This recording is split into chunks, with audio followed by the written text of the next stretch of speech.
श्रीराम समर्थ. श्रोते हो, आपण ऐकत आहात श्री गोंदवलेकर महाराज यांचे प्रवचन. संतांच्या संगतीचा परिणाम. जडीबुटीवाल्याजवळ एक गोळी असते. ज्याच्या अंगात विष भिनले आहे अशा माणसाच्या जखमेवर ती गोळी नुसती ठेवतात. ती सर्व विष शोषून घेते. नंतर तिला धुतली की ती पूर्ववत होते.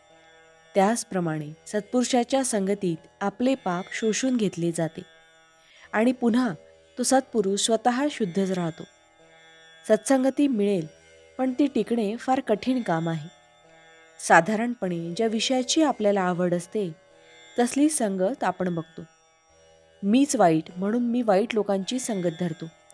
विषयात दोष नाही, म्हणजेच नुसते विषय बाधक होत नाहीत. विषयी लोकांची संगत मात्र फार बाधक असते. संगतीने आपल्यावर बरा वाईट परिणाम होतो. विषय मागूनही जो ते देत नाही त्यापासून परावृत्त करतो तो संत.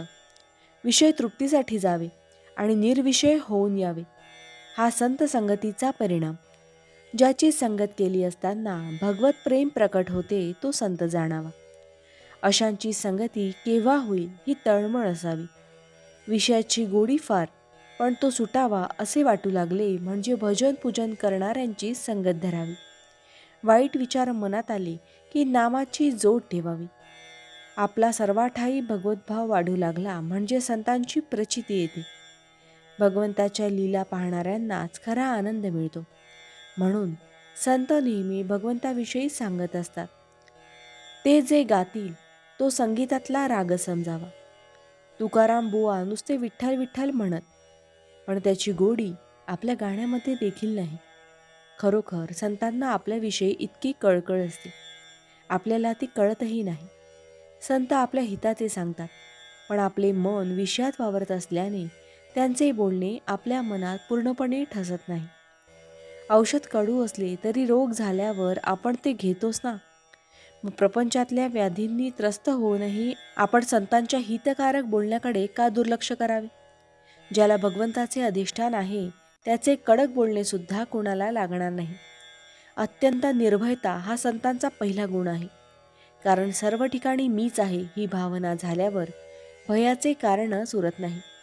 आई पण जसे सगळीकडे सारखे, त्याचप्रमाणे सर्व संत एकच भाषा बोलतात.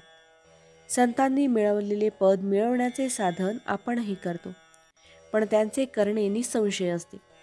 तर उलट आपण नेहमी शंकाच व्यक्त करीत असतो. डोळ्यात खुपणारा खडा काढण्यासाठी त्यात लोणी घालतात. त्याने न खुपता खडा बाहेर पडतो आणि डोळा थंड होतो. त्याचप्रमाणे संतांची वाणी गोड मऊ हितकारक असते, तसे आपण बोलावे. भावार्थ, आपली भूमिका थोडी तयार असल्यास सत्संगतीचा परिणाम होण्यास वेळ लागत नाही. जानकी जीवन स्मरण जय जय राम. महारुद्र हनुमान की जय. समर्थ रामदास स्वामी महाराज की जय. सब संतन की जय. श्री अनंत कोटि ब्रह्मांड नायक राजाधिराज सच्चिदानंद सद्गुरु श्री ब्रह्म चैतन्य महाराज की जय. जय जय रघुवीर समर्थ. आता आपण 13 वेळा नामस्मरण करूया. श्रीराम जय राम जय जय राम. श्रीराम जय राम जय जय राम. श्रीराम जय राम जय जय राम. श्रीराम जय राम जय जय राम. श्रीराम जय राम जय जय राम. श्रीराम जय राम जय जय राम. श्रीराम जय राम जय जय राम. श्रीराम जय राम जय जय राम. श्रीराम जय राम जय जय राम. श्रीराम जय राम जय जय राम. श्रीराम जय राम जय जय राम. श्रीराम जय राम जय जय राम. श्रीराम जय राम जय जय राम. जय श्रीराम.